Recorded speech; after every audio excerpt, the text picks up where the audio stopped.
11ই মে 2026 রাতে খুব দুঃখজনক একটা ঘটনা ঘটে। বান্ধবগড়ে খিটলি জোনে কিং ছিল পূজারি, মেল টাইগার টেরিটোরিয়াল ফাইটে মারা যায়। তার ফাইট হয় D1-এর সঙ্গে, যে এখন ভীষণ অ্যাক্টিভ ইন খিটলি জোন। পূজারির ব্লাড লাইন হলো ভীম আর মামান ফিমেলের ছেলেও। ছোটা ভীম যাওয়ার পর খিটলি জোনের দখল নেয় পূজারি। খুব ভালো টাইগার ছিল, খুব শান্ত ছিল, বহু সাফারি জিপসির সামনে খুব নির্লিপ্তভাবে ঘুরে বেড়াতো। ওকে পূজারি বলা হতো কেন? ইন্টারেস্টিং ঘটনা, ও সকালবেলা জলে নামতো, স্নান করতো, উঠে জঙ্গলের পাশের একটা মন্দির চত্বরে ঘোরাফেরা করতে দেখা যেত প্রায় নিয়মিত। তাই জন্য ওর নাম পূজারি। খুব ভালো মেল ছিল এবং খিটলির গর্ব ছিল।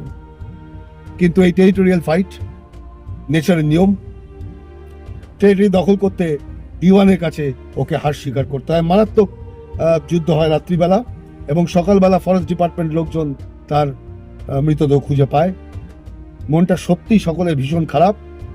এই D1 হলো ফেমাস ফিমেল ডটি টালার ডটির ছেলে এবং মাহমান মেল তার বাবা। এখন এতে আমি দুঃখ প্রকাশ করব নাকি নর্মালি মেনে নেব, যেহেতু দুনিয়ার নিয়ম এটা? দুটি মেলের মধ্যে টেরিটোরিয়াল ফাইট হবে, একজন জিতবে, এটাই তো স্বাভাবিক। কিন্তু বেশিরভাগ ক্ষেত্রেই মেল যে পরাজয় হয়, সে ওখান থেকে পালিয়ে যায়, সে ব্যাক করে যায়, সারেন্ডার করে চলে যায়, করে আর যুদ্ধটা কন্টিনিউ করে না। তাতে তার জীবনটা বেঁচে যায়। কিন্তু যদি দুটো পীর এক জায়গায় হয়, দুজনেরই মারাত্মক সমান ইগো, দুজনেরই মারাত্মক শক্তি, তাহলে কিন্তু মুশকিল আছে। যেমন এই পূজারি আর D1, দুজনেরই ইগো মারাত্মক, কেউ কাউকে অ্যাকচুয়াল জমি ছাড়বে না। এই জন্যই একজনকে আজ প্রাণ দিতে হলো। আমি আবারও বলছি, আমি দুঃখ করব নাকি নর্মালি মেনে নেব আমি জানি না। কারণ আমি প্রত্যেকবার বান্ধবগড়ে যতবার গেছি আমি পূজারিকে খুঁজেছি, কিন্তু আমি দেখা পেয়েছি D1-এর।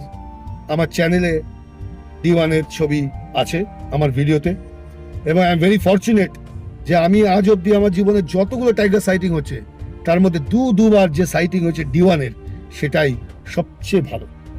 একবার খিটলিতে প্রায় 20 মিনিট D1 আমাকে সাইটিং দিয়েছে, আমারই জিপসির পাশ দিয়ে গিয়েছিল। এর জন্য I am very lucky. But পূজারি, তোমার জন্য কিন্তু আমাদের সত্যিই ভীষণ মন খারাপ। আমার তো খারাপই, কারণ আমি তোমায় দেখতে পেলাম না তোমার জীবদ্দশায়। ভালো থেকো পূজারি।